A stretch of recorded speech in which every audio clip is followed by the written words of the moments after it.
Good morning मेरे प्यारे दोस्तों, स्वागत करते हैं आप सभी का आपके अपने YouTube channel OD Study Point में। तो प्यारे दोस्तों, आज की क्लास में हम लोग सॉल्व करने वाले हैं साधारण तथा चक्रवृद्धि ब्याज के मोस्ट इंपॉर्टेंट क्वेश्चंस को।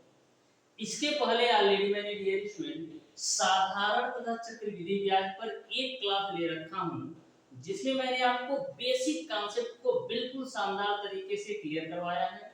यदि वह वीडियो आपने अभी तक नहीं देखा है तो जरूर देख लीजिएगा, डिस्क्रिप्शन में उसका लिंक मिल जाएगा। डियर स्टूडेंट, आज की क्लास में साधारण एवं चक्रवृद्धि ब्याज से जितने भी क्वेश्चन आपके पॉलिटेक्निक अथवा आईईआरटी एंट्रेंस एग्जाम में पूछे जा सकते हैं या पूछे गए हैं, टोटल क्वेश्चन का सॉल्यूशन बिल्कुल कॉन्सेप्ट के साथ आपको बताने वाला हूं। 4 से 5 क्वेश्चन को आप देखिए, आपको क्लियर पता चल जाएगा कि किस तरीके से आपको कॉन्सेप्ट प्रत्येक क्वेश्चन में सीखने को मिलेगा।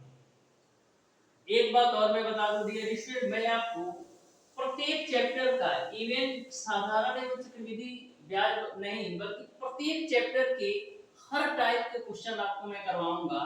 जैसे आपका साधारण एवं चक्रवृद्धि ब्याज है तो सबसे पहले डियर स्टूडेंट इसमें हर एक टाइप के क्वेश्चन आपको सॉल्व करवाऊंगा। सिंपल क्वेश्चन भी आपके एग्जाम में पूछे जाते हैं, मीडियम टाइप के भी क्वेश्चन पूछे जाते हैं और थोड़ा हार्ड भी पूछे जाते हैं। तो सारे क्वेश्चन का कॉम्बिनेशन मैं लेकर चलूंगा। तो बिल्कुल ध्यान से डियर स्टूडेंट प्रत्येक क्वेश्चन के कॉन्सेप्ट को आप अच्छी तरीके से समझिएगा, जिससे आपको किसी भी प्रकार का डाउट और कंफ्यूजन ना हो साधारण एवं चक्रवृद्धि ब्याज के किसी भी क्वेश्चन को सॉल्व करने में। तो डियर स्टूडेंट, हम स्टार्ट करते हैं आज की क्लास। देखते हैं डियर स्टूडेंट क्वेश्चन नंबर 1। तो क्वेश्चन नंबर 1 आपका इस प्रकार से है डियर स्टूडेंट, रुपया 1600 की राशि पर 6 साल की अवधि के लिए 5% वार्षिक साधारण ब्याज पर अर्जित ब्याज कितना होगा, ये आपको बताना है। यानी कि आपको क्वेश्चन नंबर 1 में साधारण ब्याज कितना अर्जित होगा ये आपको बताना है। तो डियर स्टूडेंट, मैंने आपको बताया था कि साधारण ब्याज बराबर क्या होता है, सिंपल इंटरेस्ट बराबर आपका होता है डियर स्टूडेंट मूलधन गुणे दर गुणे समय बट्टे का 100। अब सारी वैल्यू रख दो। तो यहाँ पर क्वेश्चन में मूलधन की वैल्यू डियर स्टूडेंट आपको दे रखा है 1600, दर की वैल्यू आपका है 5%, समय की वैल्यू है 6 और डिवाइडेड बाय 100 कर दो। डबल जीरो से डबल जीरो कैंसिल आउट कर दो तो 16 पचे 80 और 80 का गुणा 6 में करोगे कितना होगा 480। यानी कि जो अर्जित ब्याज होगा, अर्जित जो सिंपल इंटरेस्ट होगा वो आपका 480 रुपया होगा। इस तरीके से क्वेश्चन नंबर 1 का डियर स्टूडेंट आपका ऑप्शन नंबर सी सही हो जाएगा। तो देख सकते हैं यदि आपको बेसिक फार्मूला पता है तो मैक्सिमम आप 4 से 5 सेकंड के अंदर ऐसे क्वेश्चन को हल कर सकते हैं। देखते हैं डियर स्टूडेंट क्वेश्चन नंबर 2। तो क्वेश्चन नंबर 2 आपसे पूछा गया है कि कितने प्रतिशत वार्षिक ब्याज की दर से रुपया 1250 की धनराशि पर 6 वर्षों का ब्याज 300 होगा। यानी कि क्वेश्चन नंबर 2 भी साधारण ब्याज का क्वेश्चन है, लेकिन इसमें आपको दर बताना है। क्या बताना है? दर बताना है। तो आप उनको सिंपल सा फार्मूला लगा देना है। सिंपल सा फार्मूला क्या होता है, साधारण ब्याज बराबर आपका होता है डियर स्टूडेंट मूलधन गुणे दर गुणे समय बट्टे का 100। लेकिन आपको किसकी वैल्यू निकालना है? दर की वैल्यू निकालना है। तो दर बराबर क्या हो जाएगा, सिंपल इंटरेस्ट गुणे 100 बट्टे का मूलधन गुणे समय, ये आपका हो जाएगा। इसी फार्मूले से मैंने ये लेकर आया है, दर की वैल्यू निकाला है। अब सारी वैल्यू रख दो। तो सिंपल इंटरेस्ट की वैल्यू कितना दे रखा है 300 रुपया, तो यहाँ पर मैंने 300 रख दिया, गुणे 100 रख दिया, डिवाइडेड बाय पी की वैल्यू कितना दे रखा है, यानी मूलधन की वैल्यू आपको दे रखा है 1250 रुपया और समय का मान 6 है। अब देखो एक जीरो से एक जीरो कैंसिल आउट कर दो, 25 से काटो 25 25 125, 25 चौका 100, 5 से काट दो तो 5 6 30 हो जाएगा, 6 से 6 काट दो तो मिलेगा आपको 4%। यानी कि जो ब्याज की दर है वो आपका 4% होगा। इस तरीके से डियर स्टूडेंट क्वेश्चन नंबर 2 का ऑप्शन नंबर बी सही हो जाएगा। Option number B will be the right answer for question number 2। तो आप देख सकते हैं डियर स्टूडेंट कितना सिंपल सा ये क्वेश्चन था। बढ़ते हैं डियर स्टूडेंट क्वेश्चन नंबर 3 की तरफ। तो क्वेश्चन नंबर 3 आपके सामने है, बिल्कुल ध्यान से इसको समझिएगा कि क्वेश्चन नंबर 3 को डियर स्टूडेंट कैसे सॉल्व करना है। तो क्वेश्चन नंबर 3 आपका है डियर स्टूडेंट, रुपया 2350 की वार्षिक दर 3%, साधारण वार्षिक ब्याज की दर से 2 वर्ष में कितना ब्याज प्राप्त होगा, ये आपको बताना है। यानी कि क्वेश्चन नंबर 3 में भी आपको साधारण ब्याज की गणना करना है कि साधारण ब्याज कितना होगा। तो सिंपल से फार्मूले के थ्रू हम लगा लेते हैं। तो साधारण ब्याज बराबर क्या होता है, मूलधन गुणे दर गुणे समय बटा 100। तो मूलधन की वैल्यू आपको कितना दे रखा है, मूलधन की वैल्यू दे रखा है डियर स्टूडेंट 2350 रुपया, गुणे दर की वैल्यू आपको दे रखा है 3% और समय की वैल्यू आपको दे रखा है 2 डिवाइडेड बाय 100। एक जीरो से एक जीरो काट दो, 2 से काटेंगे 2 पच्चे 10, 5 से काटेंगे तो 5 चौक 20 और 5 सत्ते 35। तो 47 गुणे 3 करो तो 3 सत्ते 21 और 3 चौक 12 2 14, यानी 141 रुपए का ब्याज मिल जाएगा। इस तरीके से ये क्वेश्चन नंबर 3 का ऑप्शन नंबर डी सही हो जाएगा। ऑप्शन नंबर डी जो होगा इस क्वेश्चन का बिल्कुल राइट आंसर होगा। देखते हैं डियर स्टूडेंट क्वेश्चन नंबर 4 को। तो क्वेश्चन नंबर 4 को आप बिल्कुल ध्यान से समझिएगा। ये भी आपका सिंपल सा क्वेश्चन है लेकिन थोड़ा सा इसमें कैलकुलेटिव टाइप का है, तो ध्यान से देखिएगा। बोला है कि 10,500 रुपए की धनराशि पर 12.5% प्रतिवर्ष साधारण ब्याज की दर से 1.5 वर्ष के लिए साधारण ब्याज कितना होगा, ये आपको बताना है। यानी कि 1.5 वर्ष का साधारण ब्याज कितना होगा, ये आपको बताना है। तो यहाँ पर डियर स्टूडेंट्स हम सिंपल तरीके से सॉल्व कर लेते हैं क्वेश्चन नंबर 4 को भी। आप ध्यान से देखिएगा डियर स्टूडेंट। तो साधारण ब्याज बराबर क्या होता है, मूलधन गुणे दर गुणे समय बटा 100। तो मूलधन की वैल्यू इन्होंने दे रखा है डियर स्टूडेंट 10,500 गुणे दर की वैल्यू इन्होंने दे रखा है डियर स्टूडेंट 12.5%। तो 12.5% को हम क्या लिख सकते हैं, 12.5% को हम लिख सकते हैं 25/2। किसी को कोई कंफ्यूजन नहीं होना चाहिए। 12.5% को मैंने 25/2 लिख दिया। गुणे समय आपको दे रखा है 1.5 वर्ष। तो 1.5 वर्ष को हम क्या लिख सकते हैं, 1.5 वर्ष को हम लिख सकते हैं डियर स्टूडेंट 3/2। ठीक, बट्टा का 100 हो जाएगा। ऐसा मैंने इसलिए किया डियर स्टूडेंट जिससे आपका कैलकुलेशन सिंपल हो जाए, इसलिए मैंने 12.5% को 25/2 लिख दिया और 1.5 वर्ष को मैंने 3/2 लिख दिया। अब देखो 2 जीरो से है 2 जीरो कैंसिल आउट हो जाएगा। ठीक है, अब गुणा कर लो तो कितना होगा, 105 है तो 105 गुणे 25 3 आपका हो जाएगा 75 डिवाइडेड बाय 2 दूना 4। इसको आप कैलकुलेट करिएगा तो आपको मिल जाएगा 1968 रुपया 75 पैसा। 1968 रुपया 75 पैसा के नियर अबाउट आएगा। इस तरीके से क्वेश्चन नंबर 4 का ऑप्शन नंबर सी सही हो जाएगा। ऑप्शन नंबर सी जो होगा क्वेश्चन नंबर 4 का बिल्कुल राइट आंसर होगा। देखते हैं डियर स्टूडेंट क्वेश्चन नंबर 5 जो कि आपका चक्रवृद्धि ब्याज से रिलेटेड क्वेश्चन है। बहुत ही सिंपल सा क्वेश्चन है।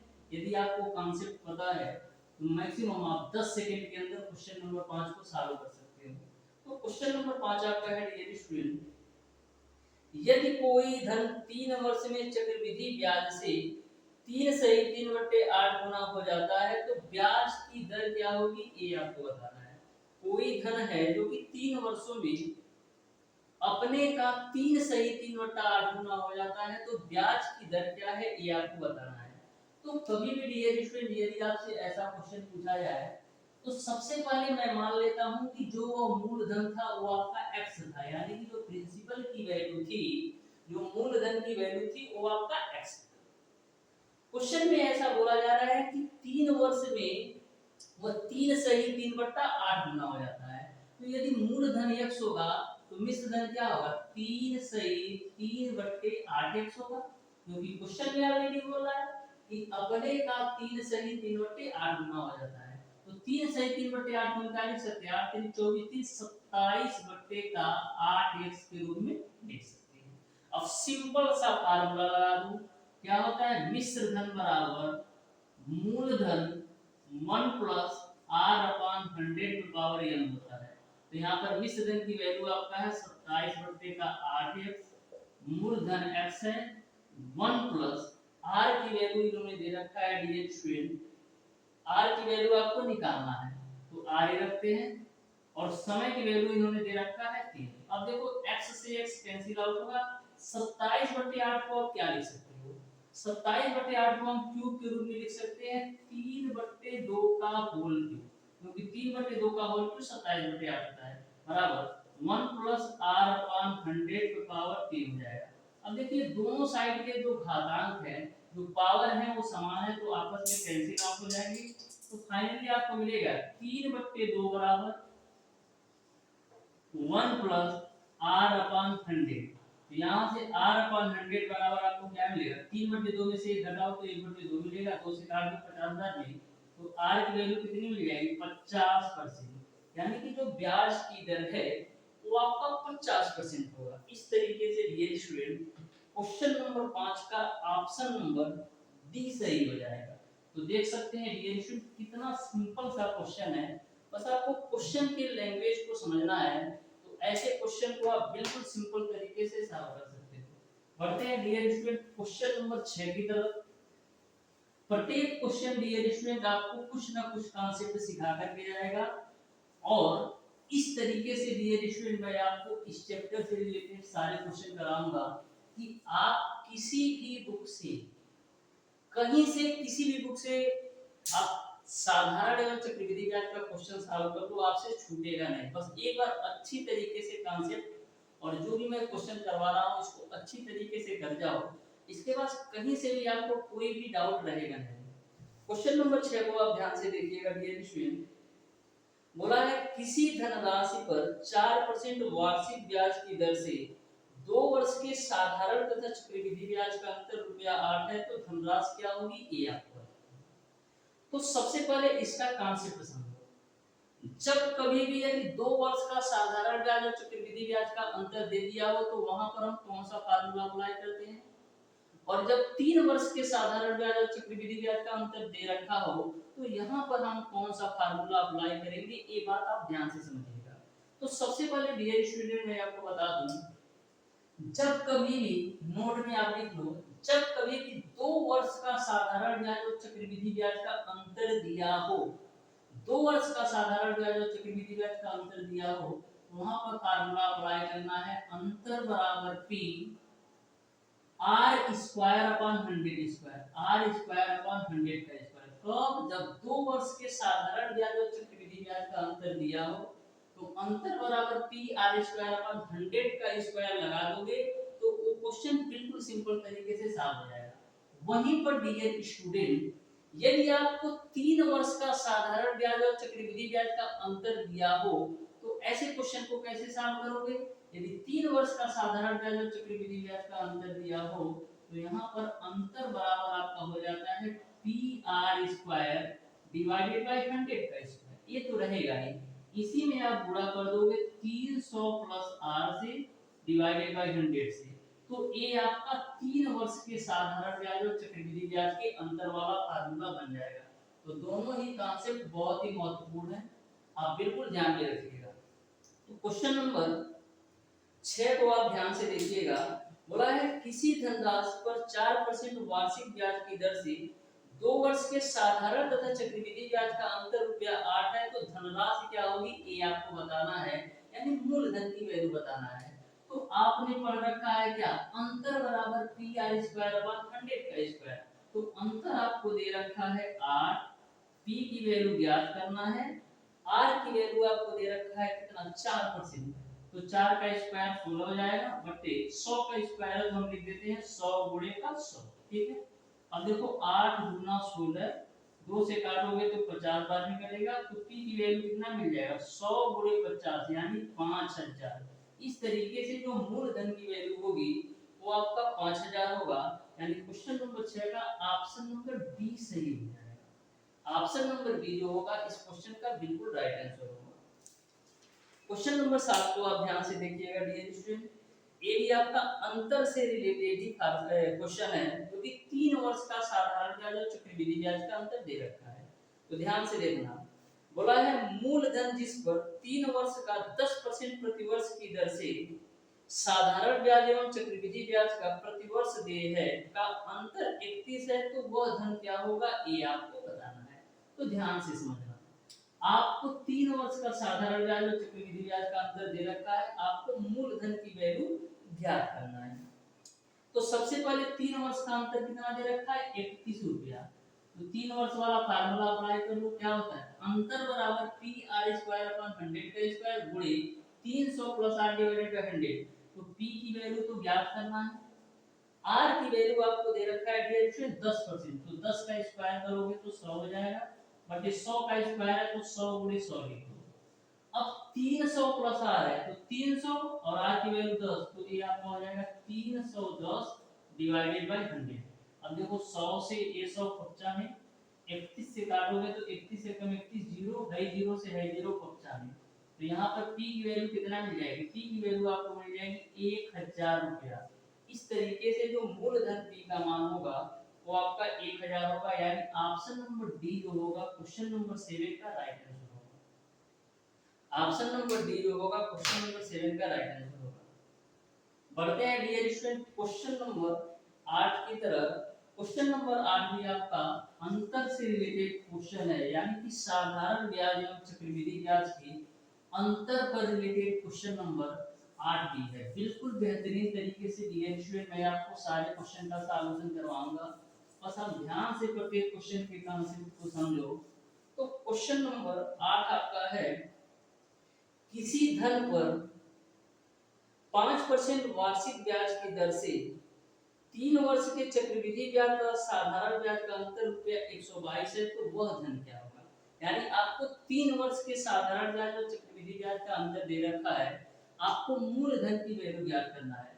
तो 3 वर्ष के साधारण ब्याज चक्रवृद्धि ब्याज का अंतर बराबर क्या होता है, अंतर बराबर आपका होता है P R square divided by 100 का स्क्वायर गुणे 300 प्लस आर डिवाइडेड बाय 100 होता है। तो अंतर आपको दे रखा है 122, पी की वैल्यू ज्ञात करना है, आर की वैल्यू इन्होंने दे रखा है 5%। तो 5 का स्क्वायर करोगे 25 हो जाएगा, नीचे 100 का स्क्वायर है तो 100 गुणे 100 कर दो, गुणे 300 में 5 जोड़ोगे तो 305 हो जाएगा, बट्टे का 100 हो जाएगा। ठीक है, अब देखो 25 से काटेंगे, 25 चौका 100।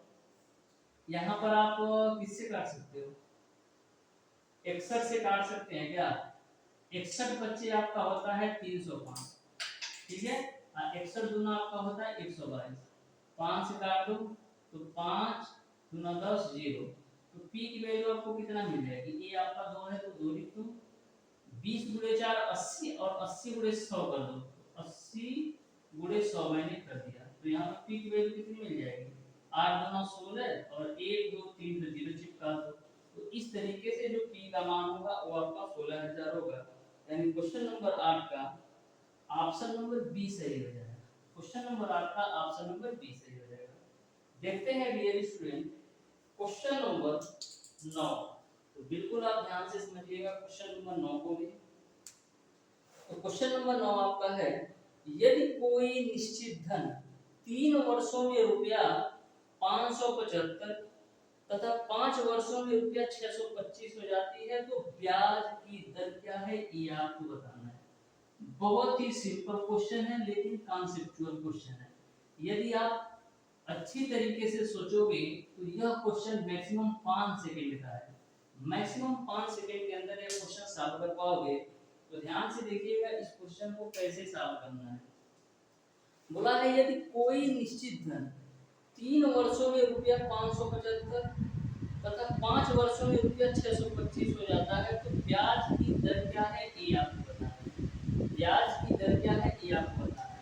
तो सबसे पहले देखो 3 वर्षों में कितना हो रहा है, 575 वही धन है जो कि आपका कितना 3 वर्ष में कितना हो रहा है 575, और वही धन जो है 5 वर्ष में कितना हो जा रहा है, 5 वर्ष में हो जा रहा है 625। तो सबसे पहली बात आपको सोचने की ये जरूरत है कि धन तो समान है, लेकिन वही धन 3 वर्ष में 575 हो रहा है और 5 वर्ष में 625 हो रहा है। तो 5 वर्ष में 625 क्यों हो रहा है, यानी कि 575 से 625 क्यों हो रहा है, 575 से 625 इसलिए हो रहा है क्योंकि इसमें आपका 2 साल का साधारण ब्याज हो रहा है। 575 से 625 इसलिए हो रहा है क्योंकि इसमें 2 साल का साधारण ब्याज जुड़ा हुआ है। तो घटा लो कितना ज्यादा है, 625 में से 575 घटाओगे तो 50 रुपए, यानी आपने देखा कि 2 वर्ष का जो साधारण ब्याज है वो आपका 50 रुपए है, इसीलिए तो आपका 575 से 625 हुआ। अब मैंने आपको पहली ही क्लास में बताया था कि जो साधारण ब्याज होता है प्रत्येक वर्ष समान होता है, यानी यदि पहले वर्ष का साधारण ब्याज 50 रुपया है तो दूसरे वर्ष का भी साधारण ब्याज 50 रुपया होगा और तीसरे वर्ष का साधारण ब्याज 50 ही रुपया होगा, यानी साधारण ब्याज की वैल्यू प्रत्येक वर्ष समान होती है। तो 2 वर्ष का साधारण ब्याज यदि आपका 50 रुपया है तो एक वर्ष का साधारण ब्याज कितना होगा, 25 रुपया। एक वर्ष का साधारण ब्याज आपका कितना होगा, 25 रुपया। ये देखो 3 वर्ष में 575 है, यानी इसमें 3 साल का साधारण ब्याज जुड़ा हुआ है। तो हम मूलधन की वैल्यू कैसे निकालेंगे, देखो 575 रुपया है और इसमें क्या है, 3 साल का साधारण ब्याज जुड़ा है, तो 1 साल का साधारण ब्याज 25 रुपया, तो 3 साल का साधारण ब्याज कितना होगा, 75, यानी आपको मिल जाएगा 500 रुपया। इस तरीके से मूलधन की जो वैल्यू निकल गई वो तो आपका 500।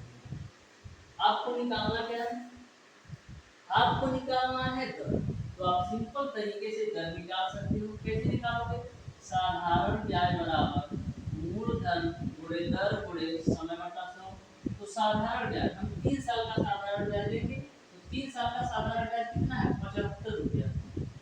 अब मूलधन कितना है, 500, दर की वैल्यू ज्ञात करना है, समय 3 साल है, डिवाइडेड बाय 100 कर दो, आई डबल जीरो से डबल जीरो 95। अब देखो 5 से काटोगे तो 5 एक कम 5 5 बटे 25, 3 से काटोगे तो 3 बटे 15, यानी r की वैल्यू आपको मिल गई 5%। r की जो वैल्यू हो जाएगी वो आपको 5% मिल जाएगी। इस तरीके से डियर स्टूडेंट क्वेश्चन नंबर 9 का ऑप्शन नंबर बी सही हो जाएगा। r की जो वैल्यू होगी वो आपका 5% होगा। जैसा आपने क्वेश्चन नंबर 9 देखा, सेम कॉन्सेप्ट पर आपका क्वेश्चन नंबर 10 भी है, तो ध्यान से समझिएगा क्वेश्चन नंबर 10 को बिल्कुल बेहतरीन तरीके से इसको भी मैं आपको बताने वाला हूँ। ध्यान से समझिएगा क्वेश्चन नंबर 10 को। तो क्वेश्चन नंबर 10 आपका है डियर स्टूडेंट, कोई धन साधारण ब्याज की दर से 4 वर्ष में 924 तथा 7 वर्ष में रुपया 1092 बचाता है। तो ब्याज की दर क्या है ये आपको बताना है। कितना, 4 वर्ष में 924, 4 वर्ष में कितना होता है 924, ठीक है, और 7 वर्ष में कितना हो जाता है 1092। तो आपको दर की वैल्यू बताना है। तो सबसे पहले समझना ये है कि 4 वर्ष में 924 और 7 वर्ष में 1092 क्यों हो रहा है। तो 7 वर्ष में 1092 इसलिए हो रहा है क्योंकि इसमें आपका 3 साल का साधारण ब्याज जुड़ा हुआ है। तो 3 साल का साधारण ब्याज सबसे पहले निकालो, तो 3 वर्ष का साधारण ब्याज निकालो, कितना आएगा, 1092 में से आप 924 घटाओ तो 12 में से 4 जाएगा 8, फिर 8 में से 2 जाएगा 6, 10 में से 1 जाएगा, 10 में से 9 जाएगा 1, यानी 3 वर्ष का साधारण ब्याज 168 रुपया। तो 1 वर्ष में कितना हो, 3 से काट दो तो 3 बटे 15, 3 से 18, यानी 1 साल में जो साधारण ब्याज है, 1 साल में जो साधारण ब्याज है वो आपका 56 रुपया है। अब निकालोगे ना सिंपल तरीके से, इसमें 4 वर्ष का है ना वैल्यू, तो 4 वर्ष का साधारण ब्याज निकालो, तो 4 वर्ष का साधारण ब्याज क्या हो जाएगा, 56 गुणे 4, तो 4 छक 24 और 4 पचे 20 2 22, यानी कि 4 वर्ष का साधारण ब्याज 224 रुपया। तो ये 924 में से 224 घटा दो, तो 924 में से 224 घटाओगे तो 700 मिलेगा, यानी मूलधन की वैल्यू आपका मिल जाएगा 700 रुपया। अब आप सिंपल तरीके से सॉल्व कर सकते हो। साधारण ब्याज बराबर क्या होता है, मूलधन गुणे दर गुणे समय बटे का 100। तो साधारण ब्याज 4 साल का कितना है 224 रुपया, मूलधन की वैल्यू है 700, दर की वैल्यू ज्ञात करना है, समय कितना है 4 साल, डिवाइडेड बाय 100 कर दो, वैल्यू 95, 7 से काटो तो 7 3 21, 7 गुना 14, 4 से काटो 4 और 32, यानी r की जो वैल्यू होगी वो आपका 8% हो जाएगा। r की जो वैल्यू होगी डियर स्टूडेंट वो आपका 8% होगा, यानी ऑप्शन नंबर सी जो होगा बिल्कुल राइट आंसर होगा। तो देख सकते हैं डियर स्टूडेंट, यदि आपको बेसिक कॉन्सेप्ट अच्छी तरीके से पता है तो किसी भी क्वेश्चन को सॉल्व करने में मैक्सिमम बोलता हूँ मैं डियर स्टूडेंट 15 सेकंड लगेंगे, मैक्सिमम 15 सेकंड। और यदि आपने स्पीड बना दिया तो आप 10 सेकंड में भी कुछ क्वेश्चन को सॉल्व कर सकते हो। मैं ये नहीं बोल रहा हूँ कि सारे क्वेश्चन ही सॉल्व हो जाते हैं, लेकिन मैक्सिमम क्वेश्चन यानी कि 60% क्वेश्चन को आप 15 से 20 सेकंड के अंदर सॉल्व कर पाओगे। नेक्स्ट क्वेश्चन देखिएगा डियर स्टूडेंट, क्वेश्चन नंबर 11 जो कि जनसंख्या से रिलेटेड है। बोला है एक नगर की जनसंख्या 10% प्रतिवर्ष बढ़ जाती है, यदि इस साल वहां की जनसंख्या 10,000 हो तो 3 वर्ष बाद वहां की जनसंख्या क्या है। यानी क्वेश्चन नंबर जो आपका 11 है, जनसंख्या से रिलेटेड क्वेश्चन है। जनसंख्या क्या हो रही है, बढ़ रही है। जनसंख्या क्या हो रही है, बढ़ रही है।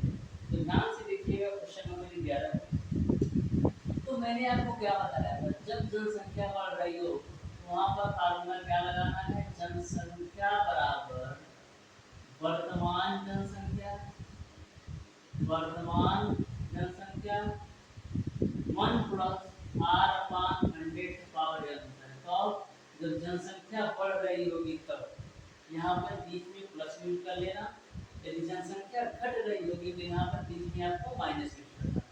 तो यहाँ पर देखो वर्तमान जनसंख्या दे रखा है 10,000, 1 प्लस आर की वैल्यू 10 डिवाइडेड बाय 100 और समय का मान आपको दे रखा है 3 साल। तो यहाँ से सालों कर लो 10,000, एक जीरो से एक जीरो पहुंचा में 10 का 10 11/10 का होल, 11/10 का होल क्यूब कितना होता है, 11/10 का होल क्यूब आपका होता है 1331 बटे का 1000। ठीक है, भाई 3 जीरो से 3 जीरो पहुंचा में तो 1331 में 10 करोगे तो 13,310, यानी कि 3 वर्ष बाद वहां की जो जनसंख्या होगी 13,310 होगा। एक बात और ध्यान में रखिएगा डियर स्टूडेंट, कम से कम आपको 1 से 30 तक का वर्ग और क्यूब दोनों याद होना चाहिए, यानी कि स्क्वायर और क्यूब दोनों याद होना चाहिए। तो आप किसी भी क्वेश्चन को बिल्कुल सिंपल बना सकते हो। जैसे हमको बताया था कि 10/11/10 का होल क्यूब क्या होगा, 1321/1000, क्योंकि 11 का होल क्यूब 1321 होता है, 10 का होल क्यूब 1000। मैं डायरेक्ट सॉल्व कर दिया। यदि आपको पता नहीं होगा तो बुरा कराओगे। तो इस तरीके से आपको कम से कम 1 से 30 तक को बिल्कुल अच्छी तरीके से याद ही कर लेना, जिससे आप बिल्कुल सिंपल तरीके से किसी भी क्वेश्चन को सिंपल कर पाओ और कम से कम समय के अंदर उस क्वेश्चन को सॉल्व कर पाओ। तो क्वेश्चन नंबर 12 की तरफ चलते हैं, इसको ध्यान से देखिएगा। बोला है यदि ब्याज प्रतिवर्ष संयोजित होता है तो रुपया 800 का 5% वार्षिक ब्याज की दर से 2.5 वर्ष का चक्रवृद्धि ब्याज क्या होगा, यह क्वेश्चन नंबर 12 में आपको 2.5 वर्ष का चक्रवृद्धि ब्याज क्या होगा ये आपको बताना है। थोड़ा सा कैलकुलेटिव है लेकिन सिंपल क्वेश्चन, ध्यान से देखना। तो आपको क्या निकालना है, चक्रवृद्धि ब्याज निकालना है। तो सबसे पहले हम क्या करते हैं, चक्रवृद्धि विसर्जन निकालते हैं। चक्रवृद्धि विसर्जन निकाल लेंगे तो चक्रवृद्धि विसर्जन में से मूलधन घटा लेंगे तो चक्रवृद्धि ब्याज हमको मिल जाएगा। तो चक्रवृद्धि विसर्जन बराबर क्या होता है, मूलधन 1 प्लस r अपान 100 पावर n होता है। ठीक है, यहाँ पर मूलधन की जो वैल्यू दे रखा है वो आपको दे रखा है 800 रुपया। ठीक है, 1 प्लस r की वैल्यू कितना दे रखा है, r की वैल्यू दे रखा है 5%, 5/100। अब यहाँ पर समझने की बात ये है, यहाँ पर बात की गई है 2.5 वर्ष, बात की गई है 2.5 वर्षों का। तो 2 साल हम यहाँ पर ले लेंगे और आधा साल के लिए हम क्या करेंगे, 1 प्लस r अपान 100 आधा साल के लिए इसमें हम 1/2 से पूरा कर देंगे। तो इस बात को आप ध्यान में रखिएगा। यदि 2.5 वर्षों का पूछा जाता है तो 2 वर्ष का ऐसे लिखना है और आधा साल के लिए 1 प्लस r अपान 100 पूरे 1/2 कर देना है। ठीक है, यहाँ तक आपको क्लियर है। अब सालों का लो तो 800 हो जाएगा, 5 से काटोगे तो 5 से 100, 20 से 20 और 21/20 का होल स्क्वायर, 21/20 का होल स्क्वायर कितना होता है, 441/4।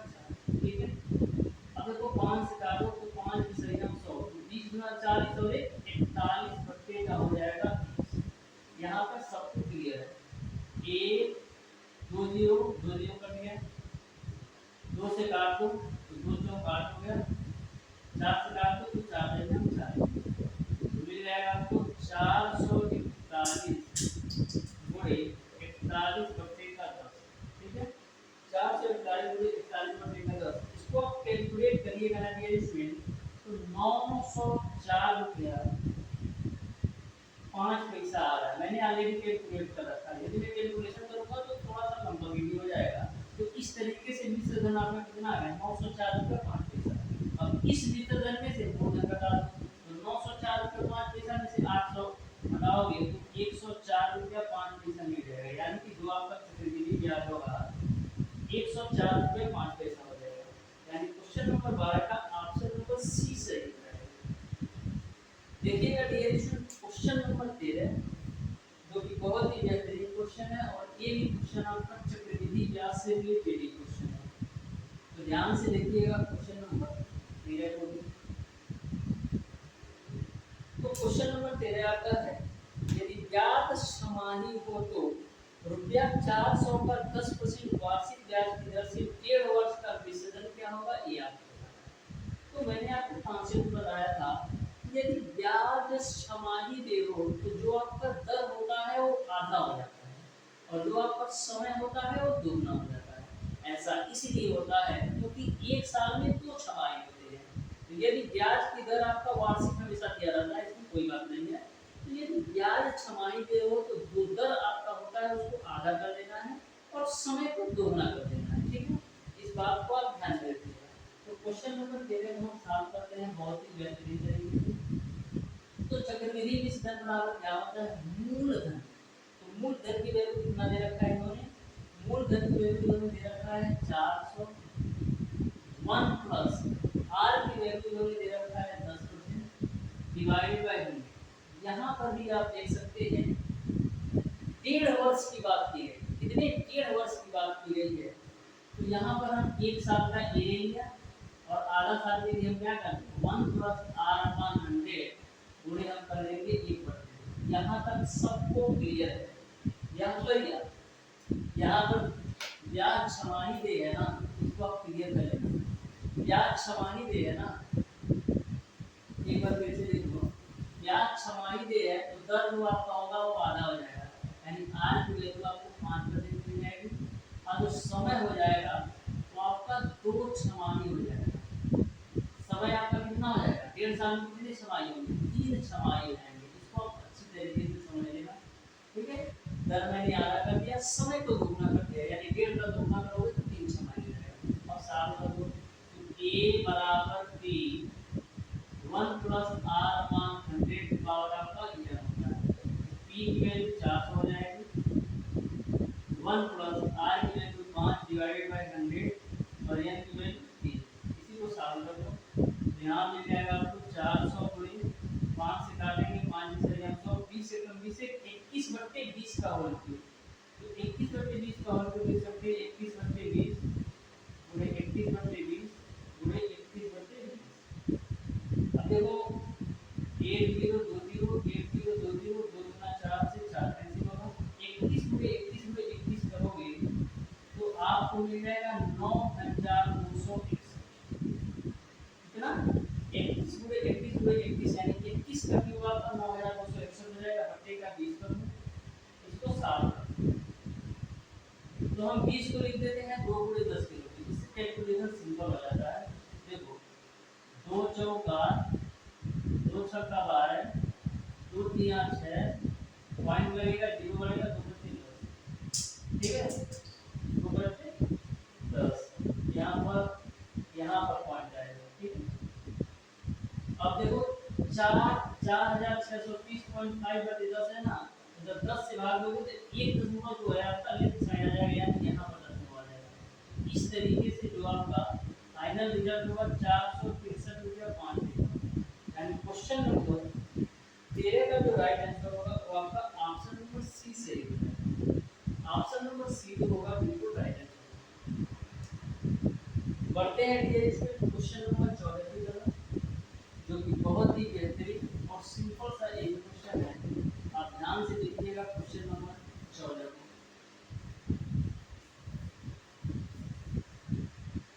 तो क्वेश्चन नंबर 14 आपका है, किसी धन पर 2 वर्ष का चक्रवृद्धि ब्याज 205 तथा उसी धन पर उतने ही समय के लिए उसी दर पर साधारण ब्याज 200 रुपया है तो मूलधन ब्याज, तो ध्यान से समझिएगा, किसी धन पर 2 वर्ष का चक्रवृद्धि ब्याज 205 है और उसी धन पर उसी समय के लिए उसी रेट पर साधारण ब्याज 200 रुपया है, तो आपको बताना है कि मूलधन क्या है। बहुत ही बेहतरीन क्वेश्चन है, आप ध्यान से समझिए। यहाँ मैंने लिख लिया सिंपल इंटरेस्ट और यहाँ मैंने लिख लिया कंपाउंड। भाई तुम्हारा पहला साल है, ये आपका दूसरा साल है। 2 साल का चक्रवृद्धि ब्याज 205 है और साधारण ब्याज आपका 200 रुपया है। तो मैंने आपको बताया था कि जो आपका साधारण ब्याज की वैल्यू होती है प्रत्येक वर्ष समान होती है, यानी यदि पहले वर्ष का साधारण ब्याज 100 रुपया है तो दूसरे वर्ष का भी साधारण ब्याज 100 रुपया ही है। तो यहाँ पर 2 वर्ष का साधारण ब्याज 200 रुपया है, यानी पहले साल के भी साधारण ब्याज 100 रुपया हुई और दूसरे वर्ष का भी साधारण ब्याज 100 रुपया ही। अब हम चलते हैं चक्रवृद्धि ब्याज पर। तो 2 साल का जो चक्रवृद्धि ब्याज है वो आपका 205 रुपया है। तो मैंने आपको बताया था कि जो पहले साल का साधारण ब्याज और चक्रवृद्धि ब्याज होता है दोनों की वैल्यू समान होती है, यानी पहले साल के लिए साधारण ब्याज और चक्रवृद्धि ब्याज का मान समान होता है। जैसा कि मैंने आपको डेफिनेशन में ही बताया था कि जब एक निश्चित समय के बाद मूलधन के साथ साथ ब्याज पर भी ब्याज की गणना की जाए तो उसको हम बोलते हैं चक्रवृद्धि ब्याज। तो यहाँ पर एक निश्चित समय का उपयोग इसीलिए किया गया था क्योंकि पहले साल के लिए साधारण ब्याज और चक्रवृद्धि ब्याज का मान समान होता है। पहले साल में चक्रवृद्धि ब्याज 100 रुपया होता है। अब 2 साल का साधारण ब्याज 2 साल का चक्रवृद्धि ब्याज आपका 205 रुपया है, तो पहले साल में यदि 100 रुपया हो गया तो दूसरे साल में कितना हो जाएगा 105 रुपया। तो भाई 100 से 105 क्यों हो रहा है? 100 से 105 क्यों हो रहा है? 100 से 105 इसलिए हो रहा है क्योंकि जो आपका 100 रुपया साधारण ब्याज है ना, जो पहले वर्ष का 100 रुपया ब्याज है ना, उस पर आपको 5 रुपया ब्याज मिल रहा है। तो 100 रुपया पे 5 रुपया ब्याज, यानी इधर की वैल्यू कितना मिलेगी 5%। देख रहे हैं ना, बिना पेन उठाए क्वेश्चन को सॉल्व कर सकते हैं। तो क्वेश्चन नंबर 14 का आपका आर की जो वैल्यू होगी डियर स्टूडेंट वो आपका 5% है। अब आपको निकालना है मूलधन की वैल्यू। तो साधारण ब्याज बराबर क्या होता है? मूलधन गुणे दर गुणे समय बटा 100। तो 2 साल का साधारण ब्याज 200 रुपया है, मूलधन की वैल्यू निकालना है, दर की वैल्यू 5 गुणे समय का मान 2 साल बटे 100। अब देखा 5 गुना 10 से 1 0 कैंसिल आउट होगा और 10 गुणे 200 करोगे तो पी की वैल्यू आपको मिल जाएगा 2000 रुपया, यानी मूलधन की जो वैल्यू होगी वो आपका 2000 मिल जाएगा। तो देख सकते हैं कितना सिंपल सा क्वेश्चन था, बस आपको क्वेश्चन की लैंग्वेज में घुमाया था। देखते हैं डियर आज की क्लास का लास्ट क्वेश्चन, अब ध्यान से देखिएगा। बोला है रुपया 25,000 का 3 वर्ष का चक्रवृद्धि ब्याज क्या होगा, जबकि ब्याज की दर पहले वर्ष आपका 8% है, दूसरे वर्ष आपका 9% है और तीसरे वर्ष आपका 10% है। तो मैंने आपको कॉन्सेप्ट बताया था कि जब ब्याज की दर पहले वर्ष 8% हो, दूसरे वर्ष आपका 8% हो और तीसरे वर्ष आपका 8% हो, तो ऐसे क्वेश्चन को सॉल्व करने के लिए हम किस फार्मूला का उपयोग करते हैं? ऐसे क्वेश्चन को सॉल्व करने के लिए हम लोग क्या करते हैं? चक्रवृद्धि मिश्रण बराबर मूलधन 1 plus R1 upon 100 1 plus R2 upon 100 और 1 plus R3 upon 100 का उपयोग करते हैं। तो जब ब्याज की दर पहले वर्ष R1 दूसरे वर्ष R2 तीसरे वर्ष R3, तो यहाँ पर मूलधन की वैल्यू दे रखा है 25,000, दोनों की वैल्यू मैंने 25,000 रख दिया। R1 की वैल्यू आपको दे रखा है 8%, तो 1 plus 8 upon 100, R2 की वैल्यू 9%, तो 1 plus 9 upon 100 और R3 की वैल्यू 10%, तो 1 plus 10 upon 100। यहाँ तक क्लियर है। एक जीरो से एक जीरो कैंसिल कर दो, यहाँ पर 4 गुना 8 और 4 पच्चीस 100, तो साल करो कितना है? यहाँ पर देखो 25,000 है तो 25,000 मैंने लिख दिया, 25 से कम 25 तो 27 बच्चे का 25 हो जाएगा। यहाँ पर 100 गुण 100 और 9 कितना होगा? 109 बटे का 100 हो जाएगा। यहाँ पर 10 एकम 10 और 11 बटे का 10। ठीक, अब देखो 1 2 3 0 1 2 3 0 25 से 25 का है, ठीक यहाँ पर आप कैलकुलेट कर लीजिए। कैलकुलेट क्या करोगे, 27 गुणे 109 गुणे 11, इन तीनों का आपस में मल्टीप्लाई कर लीजिएगा, तो जो आपका इसका रिजल्ट आएगा वही इस क्वेश्चन का बिल्कुल राइट आंसर होगा। वो इस क्वेश्चन का बिल्कुल राइट आंसर नहीं होगा कि आपका चक्रवृद्धि विसर्जन है, और इस चक्रवृद्धि विसर्जन में से मूल 25,000 घटा दोगे तो चक्रवृद्धि ब्याज मिल जाएगा, और इस क्वेश्चन में चक्रवृद्धि ब्याज पूछा गया है, तो इसको आप कैलकुलेट कर लेना। चक्रवृद्धि विसर्जन मिलेगा, और चक्रवृद्धि विसर्जन में से मूल घटाओगे तो चक्रवृद्धि ब्याज मिल जाएगा, तो वही आपका आंसर है। तो इस तरीके से ये स्टूडेंट आज की क्लास में मैंने आपको बताया है साधारण एवं चक्रवृद्धि ब्याज के मोस्ट इम्पॉर्टेंट टॉप 15 क्वेश्चन। प्रत्येक क्वेश्चन के कॉन्सेप्ट को मैंने बिल्कुल शानदार तरीके से आपको समझाने का प्रयास किया है। फिर भी डियर स्टूडेंट, यदि आपको किसी भी क्वेश्चन में किसी भी टाइप का डाउट और कंफ्यूजन हो तो आप उसे कमेंट बॉक्स में कमेंट करके पूछ सकते हैं। और डियर स्टूडेंट, जो भी स्टूडेंट अभी तक हमारे चैनल ओडी स्टडी पॉइंट को सब्सक्राइब नहीं किया, सब्सक्राइब जरूर कर लेना डियर स्टूडेंट। मिलते हैं डियर स्टूडेंट नेक्स्ट क्लास में।